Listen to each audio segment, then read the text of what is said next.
రావడం కోసం చేశానా, డబ్బులు కట్టేవాడికి లాభం రావడం కోసం చేశానా? మెయిన్ ఎక్కువ వాళ్ళకి లాభం వస్తుంది, ప్రమోట్ చేసిన వాళ్ళకి వస్తుంది కదా. మరి ఈ ప్రమోట్ని ఎలా ఒప్పుకుంటుంది గవర్నమెంట్? ఈ బలిదానాలను ఎలా అంగీకరిస్తుంది గవర్నమెంట్? ఈ ఆత్మహత్యలను ఎలా నడిపిస్తుంది గవర్నమెంట్? ఈ ఆత్మహత్యలు అంటే ఎవరి పిల్లలు చనిపోతున్నారులే, మా పిల్లలు కార్లే అనుకుంటుందా గవర్నమెంట్ చొరవ చేసుకునిదే ఈ బెట్టింగ్ యాప్లనే కానీ, ఈ బెట్టింగ్ యాప్లను నడుపుతున్నటువంటి ప్రమోట్ చేస్తున్నటువంటి సెలబ్రిటీస్నే కానీ ప్రజలు ఎవరు పట్టుకోలేదు. అప్పుడు ఎప్పుడో ఇక్కడెక్కడో దిల్సుఖ్ నగర్లోనో ఇక్కడ ఒక ఏరియాలో సరూర్ నగర్లోనో ఒక చిన్న పాపను చంపాడు.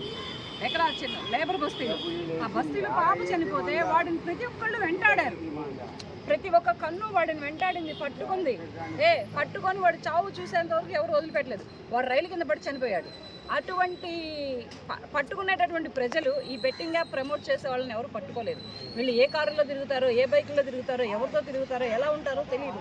కనుక ఏంటంటే ఈ బెట్టింగ్ యాప్లను గవర్నమెంట్ చొరవ చేసుకొని ఆపేస్తేనే బాగుంటుంది.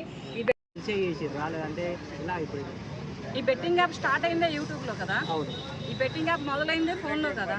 ఫోన్లో ఎన్నో గేమ్స్ ఉన్నాయి, ఆ గేమ్స్ని ఆడుకోవచ్చు కదా ఈ యువత.